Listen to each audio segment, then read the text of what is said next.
Bienvenue sur le podcast de Plénitude Finance Accro du Budget, le podcast où l'on apprend à maîtriser son argent pour accomplir ses projets.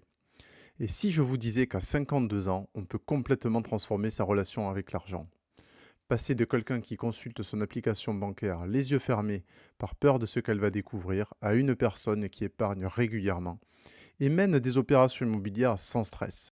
C'est exactement le parcours de Waiba, attachée territoriale en Moselle. Pendant presque 30 ans, elle a gagné de l'argent, l'a dépensé sans vraiment suivre ni anticiper. Jusqu'à ce qu'un double projet immobilier la confronte à ses angoisses financières. Dans cet épisode, Waiba partage avec une honnêteté rare comment elle est passée de découverts réguliers à une sérénité financière qu'elle n'aurait jamais imaginée. Sans privation, sans frustration. Son message est clair, il n'est jamais trop tard pour reprendre le contrôle. Pour à votre tour passer à l'action budgétaire, vous trouverez des défis et formations sur accrodubudget.com et des solutions d'audit et de coaching sur plénite-finance.fr. Juste avant d'entendre Waiba, je vous rappelle que vous pouvez soutenir le podcast très simplement en le partageant, en le notant sur votre plateforme d'écoute préférée ou en vous abonnant pour ne manquer aucun épisode. Chaque like, chaque partage, chaque commentaire nous aide à faire grandir cette communauté et à vous proposer toujours plus de contenu. Allez, c'est parti pour l'épisode. Installez-vous confortablement. Cet échange de 35 minutes pourrait bien changer votre perspective sur vos propres finances.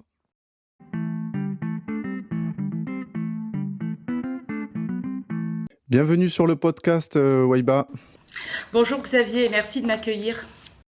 Bonjour à toi, merci beaucoup d'être ici aujourd'hui pour discuter avec nous d'argent, de coaching budgétaire, de finances personnelles et donc on va bien sûr échanger sur tous ces sujets et puis on va commencer tout simplement par une présentation. Voilà, explique-nous qui tu es s'il te plaît. D'accord. Alors donc, comme tu viens de le dire, je m'appelle Waiba, j'ai 55 ans, je vis en Moselle.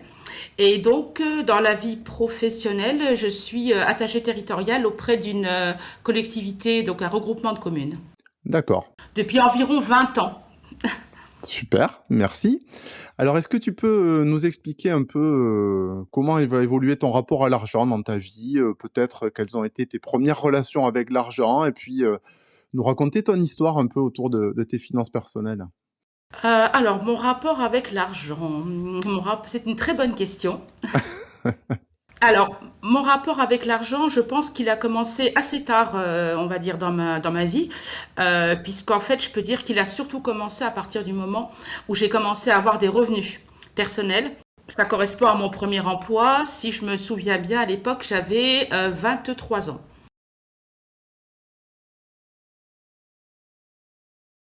En fait, parce que je distingue bien la période avant et la période après, ça a toujours été le fruit de mon travail et j'ai toujours considéré que puisque j'avais cet argent-là que j'avais mérité, on va dire, Ouais. je pouvais le dépenser comme je voulais. Donc voilà, il y a, on dépense, il n'y a pas, on ne dépense pas. Et c'est vrai que voilà, j'avais pas forcément tendance à aller voir ce qui restait sur le compte, à vérifier ce qu'il y avait sur le compte. Voilà, ça arrive, je dépense. D'accord. Alors, quelle était ta situation financière finalement avant de commencer ce coaching?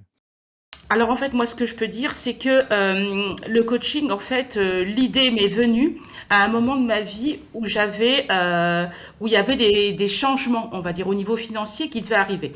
Alors pas au niveau pro, parce que, comme je le disais tout à l'heure, j'ai le même poste depuis 20 ans, donc mon salaire, je le connais, il n'a pas beaucoup changé. Par contre, c'est arrivé à un moment, en 2022, où où j'avais décidé à la fois de vendre un appartement et dans la foulée de faire l'achat d'un appartement. D'accord. Alors, j'étais bien consciente du fait que mes comptes étaient vraiment très irréguliers, pas très suivis, il y avait des problématiques de découvert assez régulières et j'ai eu peur à ce moment-là que ces grosses opérations financières voilà, me mettent dans une situation extrêmement compliquée. Donc, c'est là que j'ai commencé à rechercher en fait qui pouvait m'aider pour me suivre dans cette situation-là. D'accord, parce que jusque-là, comment tu t'en sortais quand tu avais des découvertes? T'arrivais à rattraper le mois d'après ou finalement tu laissais courir? C'était quoi ton quotidien? Alors, disons que j'avais plutôt tendance à laisser courir. Après, voilà, au niveau de la banque, hein, j'ai toujours eu des très bonnes relations. J'ai un revenu qui me permet quand même, voilà, de pouvoir demander des découverts, de les avoir sans aucun problème. Donc, je rééquilibrais. Mais le corollaire de ça, par contre, c'est que même si je faisais pas un suivi de compte, il y avait derrière une espèce de sentiment d'insécurité, Ouais. euh, voire d'angoisse à certaines périodes. Et c'est ça aussi qui a motivé ma recherche de quelqu'un qui puisse m'accompagner, parce qu'au bout d'un moment, cette angoisse face à ces deux nouvelles opérations importantes financières, bon, je savais qu'elle allait être multipliée par 10, donc il Ouais, fallait faire quelque chose. D'accord, tu avais un stress qui était important mais gérable jusque-là et en Oui, effet, il est devenu, explosif, avec ces opérations immobilières, parce que c'était pas une mais c'était 2 en plus donc. exactement. Là, on n'est plus dans un découvert de quelques centaines d'euros, on est vraiment sur je vends, j'achète des grosses sommes, donc c'était assez angoissant. Alors raconte-nous la chronologie des opérations entre ta recherche d'un accompagnement, d'une aide pour gérer ton budget et puis justement ben, la concrétisation de tes opérations immobilières. Peut-être tu peux nous refaire un peu Oui. l'historique. Je fais appel un peu à ma mémoire. Bien sûr. Euh, alors, la recherche en fait de quelqu'un qui puisse m'accompagner, je crois que c'était le premier semestre 2022. D'accord. Pourquoi? Parce que c'est à cette période-là que la fin de mon crédit pour mon premier appartement arrivait. C'était prévu, je crois, pour le mois de septembre ou octobre. Donc, bah, je suis allée comme tout le monde hein, sur Internet et j'ai un petit peu cherché et je dois l'avouer, je suis tombée par hasard sur Plénite Ouais, Finance. ouais. C'est les premiers et les seuls que j'ai contactés. D'accord. Voilà, donc ils ont répondu présent. Et dès le premier rendez-vous, j'ai tout de suite mis, en fait, comme je viens de le faire là sur la table, les éléments qui me préoccupaient, c'est-à-dire ces deux opérations financières. Et on a rapidement, en fait, travaillé justement dessus. Donc c'était avant de les mener à bien ces opérations hein, que tu as cherché à te faire accompagner. Oui, parce que je venais de mettre en agence immobilière en vente mon premier Ah appart. d'accord. Donc, Ok. je m'attendais, enfin j'espérais que dans les quelques mois qui arrivent, un acquéreur se présente et que ça lance le go en fait pour la suite. D'accord. Donc ton opération, c'était la vente de ta résidence principale à l'époque? Ouais. Non, c'était un petit peu compliqué. On va dire que c'était un appartement qui m'appartenait, mais que j'avais mis en location. Donc il y avait une dame qui était Ok. locataire de l'appartement, En plus. en D'accord. plus. Et après, tu voulais en racheter un autre derrière. En racheter un autre derrière et du coup, par contre, habiter dans celui-ci, en faire ma résidence Ok, principale. je comprends. Donc, tu as mis ton appartement en agence immobilière pour le vendre avec ta locataire dedans. Tu as commencé en parallèle le coaching. En tout cas, tu t'es renseigné, tu as été donc bien reçu. Et qu'est-ce qui s'est passé là? Alors, ce qui s'est passé là, moi, je me souviens que on m'a posé plein de questions sur des questions d'ailleurs que je me posais certainement pas à l'époque. Euh, Sur ma façon de faire, je prends un exemple. Quand la personne que j'ai eue au téléphone, par exemple, m'a demandé, voilà, pour le mois prochain, qu'est-ce que vous estimez pour tel poste de dépense? Mais je suis restée sèche, hein. Ouais, aucune idée. J'étais pas capable de dire j'ai un budget de temps pour l'alimentaire, pour la maison, pour l'élec, pour le gaz. J'en étais complètement incapable. Et j'ai vite compris qu'en fait c'était, je dis pas que c'était la clé, mais c'est quelque chose que voilà qu'aujourd'hui j'ai en tête. Même si Ouais. évidemment c'est pas la virgule, mais j'ai des enveloppes en fait dans la tête. Voilà. Là si tu me poses la question là tout de suite, je te réponds. Ce qui Alors, n'était je pas te le la cas à pose. l'époque. Tu dépenses combien d'alimentation tous les mois? 400 euros environ. 400 €, d'accord. C'est pour toi toute Voilà. seule? Oui. Ok, super. Et après, tu as des dépenses d'énergie, par exemple, c'est ça que tu suis Oui, gaz, exactement. électricité? Ouais, Exactement. Oui, d'accord. oui. 45 euros pour le gaz, 80 pour l'élec. D'accord. Bon, t'es incollable, hein, je vais pas aller plus loin parce que Ah ouais, non. je vois que non, mais en tout cas, tu n'avais même pas d'ordre de grandeur à l'époque, c'est ça, hein? Non. Voilà. Non. Très honnêtement, non. Les factures arrivaient, les prélèvements arrivaient. Voilà quoi, il y a de l'argent, ça passe. Il n'y en a pas, ben, bon, on tend un peu le dos et ça passera la fois d'après. Alors, ton coach, on te l'a proposé, ça s'est passé comment? Alors en Pour le fait, choisir? bah, Je pense que j'ai pas vraiment choisi, même si j'en suis très satisfaite aujourd'hui. J'ai eu en fait un premier contact avec une première personne qui m'a expliqué la façon dont ça allait se dérouler, les différentes formules, qui m'a posé les fameuses questions là auxquelles j'ai pas su répondre. Voilà. Et ensuite, donc, lorsque j'ai fait le choix d'une formule d'abonnement, il m'a donc indiqué que désormais j'aurais affaire à une autre personne. Et donc depuis 2022, je suis suivie par la même personne. Ok, super. On peut dire qui c'est? Bien sûr, oui, oui, je peux citer Félix. Son prénom? C'est Fé- Félix. Ok, Voilà, super. Oui, alors souvent, c'est vrai que le premier rendez-vous sert aussi à voir les coachs avec lesquels on pense que le courant passera le mieux et certains ont peut-être plus l'habitude de certains profils et donc voilà, on cherche c'est toujours vrai. le meilleur profil pour chaque client. Donc au début, tu savais pas répondre aux questions. Au début, aujourd'hui, on a vu que tu y répondais parfaitement. Alors, raconte-nous les premières séances d'accompagnement, parce que c'était peut-être les plus difficiles, mais peut-être pas aussi, mais dis-nous. Si, si, je te confirme. C'était en effet les plus difficiles. Euh, D'abord au niveau, je vais dire, psychologique. Parce qu'en fait, voilà, pour dire les choses, moi j'ai commencé l'accompagnement, j'avais 52 ans, donc voilà, pas une petite nouvelle non plus. Mais non, mais ça fait peut-être bientôt 30 ans que tu travailles, et en fait, toutes ces questions-là, euh, tu ne te les as jamais posées, en fait. C'est des choses que j'avais réellement, ou alors peut-être à certaines périodes de ma vie de façon ponctuelle, mais voilà, j'ai vraiment été face à des choses en me disant, mais quel temps t'as perdu? Quel temps tu as perdu? Je dis ça parce qu'en fait, dès le début du coaching, de mémoire, la première séance a dû avoir lieu au mois de juin 2022. Dès les premières séances, j'ai tout de suite vu en fait les choses se stabiliser. J'ai et la première conséquence, et elle est aussi psychologique, parce que pour D'accord. moi, je pense que c'est important l'aspect psychologique, quoi qu'on fasse. Ça, ça a été un début de tranquillité d'esprit. C'est-à-dire que quand on va sur l'appli Ouais, bancaire, tout à on fait. se dit pas, oh là, je ferme les yeux parce que je sais pas ce que je vais voir. Non, mais très honnêtement, il y avait des périodes où ça se passait comme ça. Là, il y a quand même beaucoup plus de sérénité et de se dire, ok, Ouais. il reste tant. Je sais que les dépenses qui restent, c'est ça, plus ça, plus ça. Bon, ça devrait passer. Ça, c'est la première chose, encore une fois au niveau psychologique. Après, très concrètement, bah, les premières séances, je les ai trouvées un peu longues, mais c'était justifié sans doute, hein. Mais je les ai trouvées un petit peu longues parce que c'est vrai qu'on fouille quand même de façon assez précise. Oui. Je sais que ça m'arrive régulièrement, moins maintenant, mais pendant les séances, d'aller regarder, par exemple, sur mon application gaz pour vérifier combien je paye, d'aller regarder sur l'application bancaire pour vérifier telle ou telle somme. Donc, c'est un travail, quoi. C'est un travail. Donc, voilà, et c'est un travail en fait auquel on peut être habitué peut-être, par exemple, en fonction du métier qu'on a, ce qui est un peu mon cas. Par contre, auquel moi perso, j'étais vraiment pas habituée pour ce qui concerne mes affaires Ah oui, oui. privées. Personnel, ouais, ouais, ouais. Donc ça veut dire qu'au début, il a fallu quand même que tu décortiques chaque ligne, comprendre d'où venait la dépense, comprendre peut-être même la construction des paiements entre les différents échéanciers.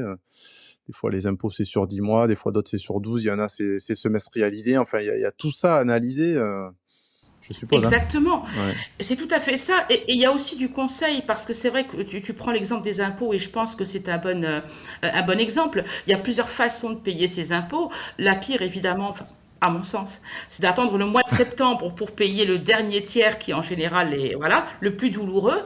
Donc, il y a des anticipations, il y a des mensualisations. Donc, je ne dis pas que je ne le savais pas. Je le savais. Oui. Honnêtement, j'ai jamais pris la peine de me pencher plus que ça dessus. Là, tu avais eu le coup de pouce. En fait, ça sert à ça, le coach, hein, pour passer à l'acte, pour faire toutes ces choses dont on se doute bien que ça profiterait de le faire, mais bon, sur lesquelles on ne prend pas le temps. Et puis, quand on est tout seul, c'est quand même pas la même chose que quand tu es accompagné aussi, quoi. Aussi. Et je pense qu'en fait, quand parfois on sait des choses, mais on ne mesure pas réellement l'intérêt de les faire. On se dit, bon, je sais que je peux faire comme ça, mais bon, moi, qu'est-ce que ça va m'apporter finalement? Là, j'ai pu comprendre, parce qu'on me l'a expliqué, l'intérêt de le faire, et du coup, j'ai fait l'effort de faire certaines démarches. D'accord. Alors, quel est le moment dans le coaching où tu as compris que la situation était vraiment en train de changer pour toi? Bah, je pense que c'est venu assez vite parce que si tu veux, je fais encore appel à ma mémoire. J'ai vendu mon appartement au mois de décembre 2022 et j'ai racheté un appartement au mois de mars 2023. Donc la période est quand même relativement brève pour ces deux opérations. Ah oui. Voilà, donc avec derrière un déménagement, avec derrière du rachat de mobilier, etc., de la vente aussi de mobilier d'occasion. Et c'est vraiment là que j'ai eu besoin et que je ressentis en fait le soutien pour Ouais. vraiment pouvoir gérer ces deux choses-là quasiment en parallèle. Heureusement que tu l'avais un petit peu anticipé finalement, parce que si tu avais attendu, les opérations pour le faire, ça aurait été un peu tard peut-être, hein? On est tout à fait d'accord là-dessus et c'était en fait le début d'angoisse que je commençais à avoir quand j'ai mis le premier appart en agence. En me disant, mais dans le quotidien déjà, je galère, il faut le dire. Là, avec des opérations assez exceptionnelles hein, qu'on ne fait pas tous les jours, ça va Heu, être 10 fois pire, au ouais, moins. encore plus, bien sûr. Alors, qu'est-ce qui t'a le plus, surprise dans l'accompagnement? Ce qui m'a le plus surprise, je réfléchis parce que j'ai pas tellement eu de surprise en fait. D'accord. J'ai mesuré des choses, Ouais. comme l'exemple que je prenais tout à l'heure, des choses que j'avais entendu dire, des choses que je savais plus ou moins par-ci par-là, mais je ne mesurais pas leur intérêt, je ne mesurais pas leur sens. Et c'est vraiment beaucoup ça, moi, on peut dire, qui m'a surprise, si tu veux qu'on emploie ce mot-là, mais voilà, c'est vraiment ça qui m'a assez interpellée. Et encore une fois, cette idée de me dire, mais c'est trop bête, c'est quelque chose que j'aurais dû vraiment faire depuis des années, voire une dizaine d'années, facilement. Bon, la plupart des gens ne le font pas, donc déjà tu as de l'avance, hein, même si tu trouves que c'est tard. Même si tu trouves que Merci. c'est tard, c'est quand même, ouais, une prise de conscience que tu as eue, te faire accompagner et changer les choses. Oui. Alors, est-ce qu'il y a quel est le plus gros changement que tu as fait, en fait, dans ta relation avec l'argent, ta gestion, de tes finances? Je crois que c'est l'anticipation. Ouais, Alors, c'est l'anticipation, mais je pense que ça va ensemble. Et c'est aussi euh, encore une fois, d'avoir en tête des volumes. Parce que, en fait, sans ça, et c'est ce que j'ai fait pendant très longtemps, on navigue à vue. Bon, on connaît son salaire quand même en général. Le salaire arrive, et puis après, vas-y, je dépense, je dépense, je dépense. Là, aujourd'hui, j'ai deux masses en tête. Évidemment, la rentrée d'argent, et de l'autre côté, j'ai comme ça des enveloppes qui sont plus ou moins affectées, avec évidemment et heureusement une certaine souplesse. Mais voilà, j'ai ces enveloppes-là, et je sais que tant que je reste dans ces enveloppes-là, j'ai rien à craindre finalement. OK, et alors ton accompagnement, il a évolué au cours du temps, avec Félix, ou, c'est un peu toujours la même méthode que vous faites? Vous avez un peu évolué dans le temps? Alors, il a évolué et il n'a pas évolué. Alors, il a évolué parce qu'en fait, les différentes formules proposées, en fait, correspondent à un niveau d'indépendance plus ou moins important. Donc, bien sûr, j'ai commencé avec le niveau d'indépendance minimum. Et donc, au fur et à mesure, voilà, c'est comme quand on apprend à faire du vélo, on a enlevé les petits trous et je me suis débrouillée. J'ai essayé de me débrouiller seule. J'allais dire malheureusement, parfois le naturel revient au galop, puisqu'en fait, une fois que j'étais sur une formule autonome, j'avoue que voilà, je me suis dit, bon allez, ça y est, je capte à peu près, j'ai à peu près Ouais, les choses en tête, ça va aller tout seul. Alors, je ne suis pas, comment dire, financièrement ça se passait bien, ça veut dire que je ne suis pas retombée dans les découverts, j'ai pas eu un seul ouais, découvert depuis juin 2022, j'en j'en suis assez contente. ouais, Et tu peux, ouais. voilà, et j'ai aussi continué à épargner.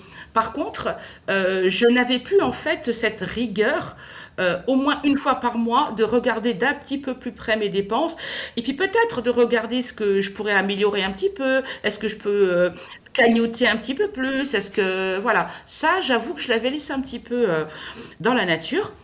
Donc Félix, et ça j'ai apprécié parce que même si j'étais en formule autonomie, il continuait à regarder en fait ce que je produisais au niveau de l'application. D'accord. Voilà, et donc c'est lui qui m'a recontacté en septembre dernier. Et donc là, j'ai décidé de repartir pour 6 mois sur une formule avec beaucoup moins d'autonomie pour que justement on revienne un petit peu sur Ouais, ouais, bien sûr, bien sûr. tu vois, pour m'aider à reprendre en fait des bonnes habitudes. Je comprends, ouais. Alors vous voyez à quelle fréquence aujourd'hui? Tous les mois. Une fois par mois, d'accord. Voilà, donc en fait, on fait un bilan sur ce qui a été fait, un petit point aussi sur mon ressenti, et ça c'est super important parce que ça rejoint le côté psychologique que j'abordais tout à l'heure. Et donc, oui, on fait le Moi, ce que budget. j'apprécie... Oui. Oui, pardon, non, je te laisse finir. Vous faites le budget du mois d'après, c'est ça? Bah, disons il me donne quelques alertes, il me guide un petit peu. Après, le budget, c'est moi qui le fais. C'est à moi de dire si au mois de février prochain, par exemple, j'aurai besoin de temps pour tel ou tel poste. Ouais, ce que j'aime bien dans ce que tu dis, c'est que souvent on voit l'aspect technique, la gestion budgétaire, c'est des chiffres, c'est des soustractions, c'est des Oui, additions, mais toi tu parles bien de la partie psychologique qui est essentielle, qui t'a permis aussi d'être plus apaisé au quotidien, de pas sentir ce poids qui t'avait en permanence, ce petit nuage hein, qui t'avait en permanence au-dessus de la tête. mais complètement. Ouais, c'est ça et ça, c'est important de le dire pour les personnes qui nous écoutent parce que souvent, c'est quand même ça, quoi. L'argent, oui, c'est des chiffres, mais c'est quand même un petit souci au quotidien, quelque chose, C'est qui vrai, fait qu'on n'est pas complètement libéré c'est et vrai. souvent quand on dit on retrouve de la sérénité financière, bah, c'est de la sérénité tout court, en fait, en général. On est complètement d'accord et c'est vrai, je parle en effet beaucoup du côté psychologique parce que c'est cet aspect-là qui m'a poussé vers un accompagnement et non pas le fait de me dire oh là là je suis à découvert, ça je le savais, c'était pas nouveau. C'est Ouais, vraiment quand j'ai senti monter voilà cette inquiétude, cette anticipation d'éventuels problèmes par rapport à deux grosses opérations, je me suis dit voilà ma tranquillité d'esprit c'est quand même hyper important. concrètement, qu'est-ce qui a changé aujourd'hui dans ta vie, tu dirais? Qu'est-ce qui l'a changé, ce coaching? Alors, je vais pas me répéter, mais évidemment, c'est la tranquillité d'esprit.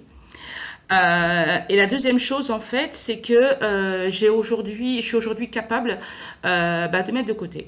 C'est-à-dire qu'en fait, aujourd'hui, D'épargner, d'accord. d'épargner, pour être parfaitement franche, hein, j'ai commencé à zéro, mais quand je disais, allez, il y a peut-être 500 euros quelque part, et encore, je n'en suis pas sûre. Voilà, j'ai commencé vraiment à zéro, avec encore une fois des découvertes réguliers, et aujourd'hui, en fait, j'arrive à épargner tous les mois. Alors, ça, j'ai trouvé que c'était un super truc aussi.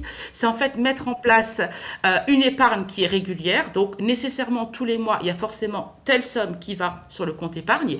Et de s'arranger pour qu'en fin de mois, sur le compte courant, lorsqu'il reste quelque chose, ne pas le laisser sur le compte courant et systématiquement rebasculer sur l'épargne. D'accord. Et voilà. Et ça, j'avoue que ça apporte en fait une espèce de, encore une fois psychologique, mais de satisfaction, de se dire, Ah j'arrive à oui. la fin du mois, j'ai déjà épargné tant, et là, je regarde dans mon appli bancaire, il me reste encore tant. Allez, je bascule. C'est hyper satisfaisant. Ah ouais, bonus, quoi. C'est ça. Il y a une forme de Au-delà de l'épargne récompense. programmée, ouais, bien sûr, ouais, ouais, ouais, C'est super. ça, c'est ça. Alors, parfois, les gens, avant de se lancer dans ce type d'accompagnement, ils se disent: «Oh là là, mais moi, j'ai pas envie de me priver, j'ai pas envie de renoncer, j'ai pas envie de me frustrer Oui.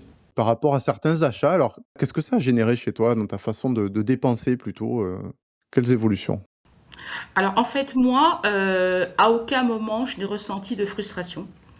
À aucun moment, j'ai eu le sentiment de me dire, bon, allez, on va peut-être pas acheter ce truc-là parce que ça va tout bousculer.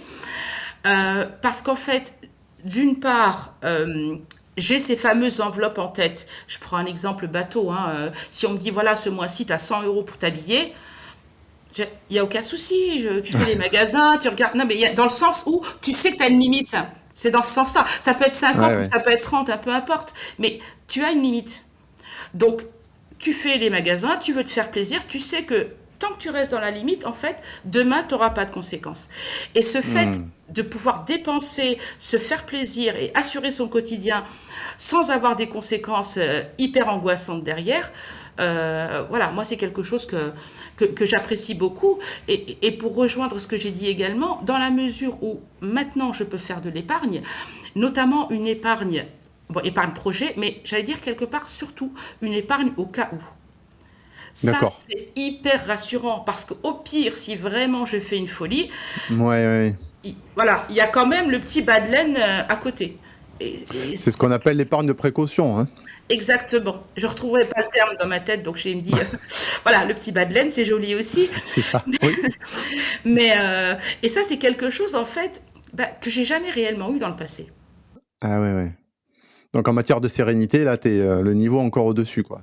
Oui, Ouais, ouais. Oui, oui, oui. Et puis j'aime bien ce que tu dis, en fait, si je comprends bien, tu dis: «Je dépense sans culpabilité». Voilà, je sais que je peux me C'est ça, permettre 80 € de vêtements ce mois-ci, bah, par je vais voir exemple. ce qui me fait plaisir pour 80 €, je me fais C'est plaisir, je sais que exactement c'est ça. prévu, c'est autorisé et puis c'est OK et puis c'est Complètement, voilà, c'est plaisir complètement. retrouvé, quoi.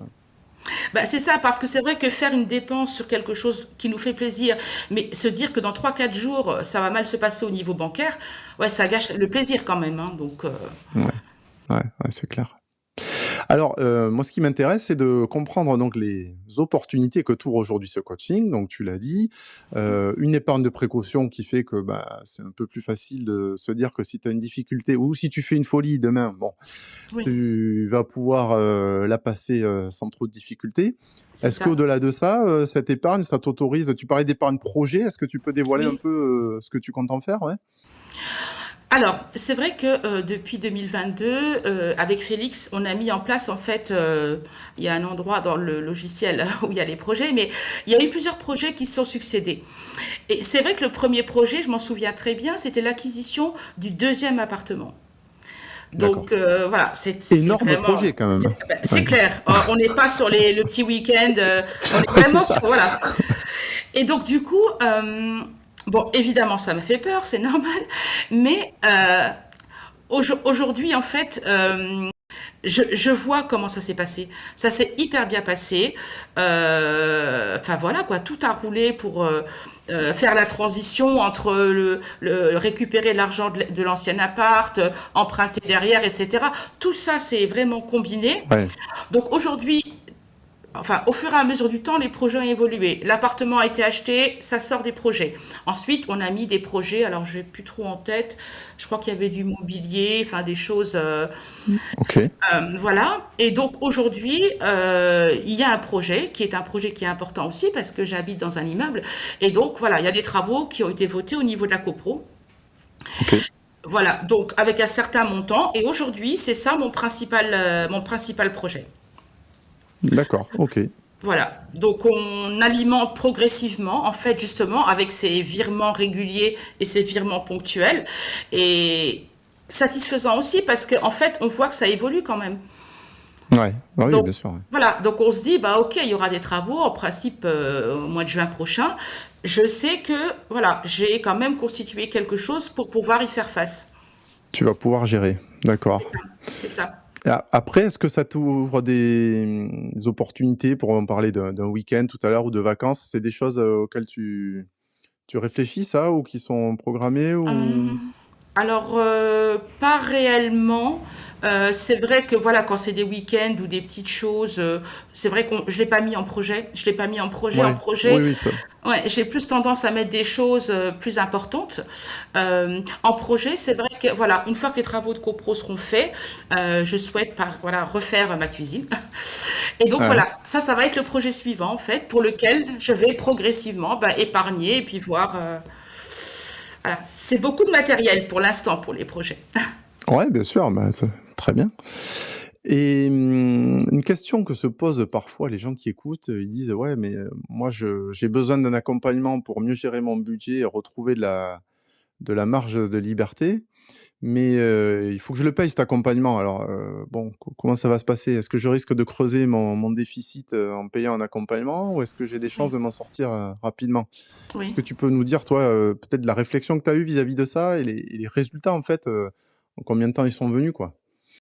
Par résultat, tu entends. Bah, plus avoir des découvertes, réussir à épargner et voilà, quel montant par Ah, rapport à ce que ça coûte et tout ça, quoi, en fait, c'est ça? alors en fait, moi, les résultats, en effet, par rapport à l'absence de découvert, je les ai eus, j'allais dire, le mois suivant. Bon, allez, on va dire dans les 2 mois. On va dire ça comme Allez, 2 ça. mois. Allez, soyons. On va dire dans les 2 mois. Oui, oui, on va dire dans les 2 mois. Ce qui fait que très honnêtement, pour ce qui me concerne, le coût du coaching ne m'a jamais posé souci. Parce que justement, j'ai vu très vite, je préfère payer un mois de coaching qu'avoir, je sais pas moi, 100 euros de découvert et les agios qui vont derrière. OK. Le coaching te rapporte plus que ce qui te coûte, quoi, en fait, hein, Clairement, clairement. très clairement. Oui. Merci. Alors, l'argent, ça reste quand même un sujet tabou, donc pour toi un petit peu Oui, moins que pour les autres, hein, parce que tu acceptes d'en parler, acceptes oui, de te faire accompagner. Déjà, c'est bon, une démarche qui n'est pas évidente. oui. Est-ce que tu as pu en parler dans ton entourage de cet accompagnement? Est-ce que c'est un sujet dont tu as pu parler? Un petit peu. Oui, j'en ai parlé à une personne à un moment où elle-même rencontrait un petit souci et en lui expliquant que de mon côté, en effet, je me faisais accompagner parce que après, je crois que ça dépend. Encore une fois, navré, mais je reviens au psychologique. Je crois que ça dépend du caractère de la personne. Moi, personnellement, je suis quelqu'un qui n'a pas peur de dire, là, j'ai un problème, je regarde qui peut m'aider. Et c'est vrai Hmm. sur tous les plans. Moi, demain, ma voiture tombe en panne, il est clair que j'irai pas ouvrir le capot, essayer de réparer, j'en suis parfaitement incapable. Donc, je vais Oui, demander de l'aide. Ben, pour moi, là, on est dans la même problématique. J'avais une problématique financière. Je sais bien, parce que ça fait des années que je n'y arrive pas, il faut bien que quelqu'un vienne, entre guillemets, à la rescousse. Donc, c'est ce que j'ai expliqué à cette personne. Après, c'est vrai que les gens, quand ils vous répondent, ils vont pas forcément vous donner, et je le comprends très bien, de détails. Voilà, oui. la réponse que j'ai eue, c'est, mais tu sais, j'ai l'habitude de regarder, mais t'inquiète pas, je vais économiser sur tel truc et ça ira bien. Après, je veux évidemment pas faire d'ingérence, hein, c'est clair. Non, bien sûr, Donc, bien sûr. je rejoins ton propos de dire qu'en effet, c'est des questions qui sont un petit peu sensibles parce que c'est de l'argent et parce que c'est pas toujours facile de demander de l'aide. Non, ça c'est sûr. Alors, par rapport aux personnes qui nous écoutent, qu'est-ce que tu leur dirais à celles qui hésitent encore à se faire accompagner? Là, il faut que je joue un rôle de conseillère. Bah, Ouais, non, mais par rapport à voilà, ton expérience à toi, en fait, hein, à ton vécu, qu'est-ce que tu peux leur dire pour s'ils hésitent encore, quoi? En tous les cas, moi, évidemment, je ne peux parler que de mon expérience, hein, bien Bien sûr. sûr. C'est seulement à mon niveau. Ce que je peux dire peut-être, c'est que parfois, lorsqu'on est dans une situation où on a un petit peu le sentiment qu'on est un peu perdu, qu'on ne sait pas trop sur quel levier activer pour essayer d'améliorer un petit peu, je pense que, comment dire, un regard extérieur, qui plus est un regard pro, Mmh. ça peut déjà donner des indications. Alors après, qu'il y ait un suivi qui se mette en place sur un an, 2 ans, 10 ans, peu importe, c'est autre chose. Mais moi, personnellement, le premier regard, en fait, de l'accompagnateur m'a déjà ouvert les yeux sur pas mal de choses. Donc, voilà, c'est la seule chose le seul petit conseil, OK. on va dire, que je peux donner. Non, mais merci beaucoup. Je t'en prie. Après on a entendu, hein, ce que tu disais, enfin le conseil, en tout cas, toi, ce que tu disais tout à l'heure, c'est, bon, peut-être j'aurais pu commencer encore plus tôt, quoi. En fait, Oui, oui, c'est plus tôt on prend les meilleures habitudes, plus on en profite, sur les années, c'est sûr, hein. Mais, en tout cas, complètement. le meilleur moment, c'est souvent maintenant pour agir, quoi. Enfin, voilà, c'est Alors, jamais trop tard, c'est rarement trop tard. La preuve, hein, tu l'as dit toi, oui, heureusement que tu l'as fait, hein. je suis Voilà. complètement d'accord et je pense que il y a peut-être pas mal de gens qui vont avoir un petit peu le même, comment dire, la même idée, on va dire que moi, c'est que lorsqu'on est dans un quotidien, voilà, on fait toujours un peu la même chose, on gagne la même chose, on dépense la même chose. Même quand ça ne va pas, voilà, c'est quand même une routine, ça ronronne, ça se passe plus ou moins bien. Au moment en fait où on a des choses un petit peu importantes qui arrivent. Je sais pas moi, comme on disait, un achat immobilier, voire une Par perte exemple. d'emploi, voire une modification des revenus pour X raisons, ça veut dire qu'il faut en fait se réorganiser et retrouver un équilibre. Et c'est l'occasion, quelque part, j'allais dire, autant à ce moment-là être conseillé, Ouais. plutôt que de remettre en place tout seul quelque chose qui sera peut-être pas forcément complètement équilibré. C'est vrai, ouais, merci. C'est vrai que souvent, il y a des événements un petit peu, exogènes comme ça qui arrivent, hein, donc soit c'était des opérations immobilières, des fois c'est Oui, des séparations ou des oui, changements, matrimoniaux, bon, exactement. comme tu dis, changement d'emploi, bon, donc Mm, souvent on a un petit déclic qui nous fait dire que: «Allez, là, c'est le moment quand même où, si je suis pas aidé, ça va devenir encore plus compliqué, quoi». Bon, voilà, oui, c'est pas obligatoire, mais souvent on est quand même, on fonctionne avec les des stimuli, quoi. oui, c'est ça. Bon, super Waïba.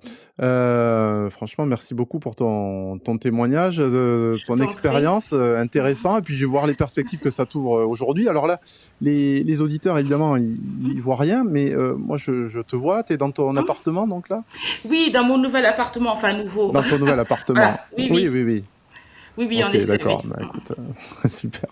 Ça te Voilà, permet de bien en profiter et il va encore complètement. s'embellir, donc ça, c'est une bonne Encore un nouvelle. petit, oui, encore un petit peu. C'est vrai que le plus gros est fait, mais en effet, la cuisine pêche un peu, donc Ah voilà, la cuisine, ouais, il c'est ça. faut s'y atteler. Exactement. Merci pour ce que tu as pu apporter, aux auditeurs qui vont écouter cet épisode. C'était un plaisir de discuter avec toi Je t'en prie. et puis, à une prochaine fois peut-être. Au revoir Wahiba. Parfait. Bonne journée, Xavier. Au revoir. Merci.